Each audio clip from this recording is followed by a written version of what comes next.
I'm Sravan Kasarla, Chief Data Officer for Thrivent Financial. Thrivent is a purpose driven company which offers insurance, investments, and more importantly, financial advice to help our members through the financial journey.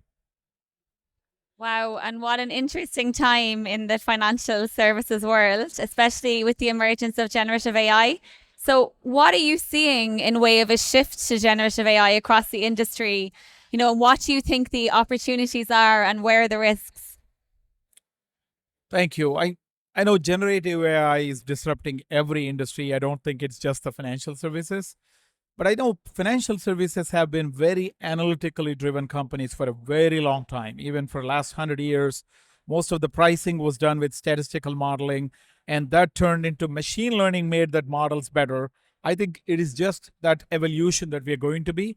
But two or three no regrets, the use cases that I see is many processes that which really go through the risk assessment, risk evaluation, and providing a right summary for the people who make those decisions is going to be the big one. Underwriting is a space that I see that's significantly impacted, but client experience, especially being able to do much better recommendations and being able to really create a lot more marketing content, but also respond to a lot of legal things. For instance, as an insurance company, we have to answer 50 different insurance commissioners, all the 50 states, and a lot of other regulators. So I think it's going to make overall productivity much better. But I think one of the speakers was talking is task level to the function level to the enterprise. I think there's going to be more impacts to be done at an enterprise level. Right now, I'm only mentioning few tasks and functions we see that to be automated. Great. And analytics absolutely has always been at the, I suppose, core of effective banking and effective financial services across the board. So too is regulation. What are your thoughts about the regulatory elements of AI and where do you see that governance? I suppose, how do you see that governance evolving? Yeah.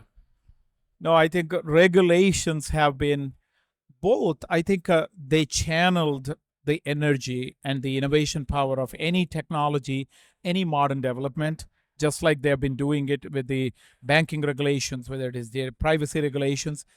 I see that this is going to be different. This is going to be I mean, multi-dimensional than just about privacy or just about liquidity or just about maintaining certain balances to meet the needs. But now I think it's more of observability and responsible AI.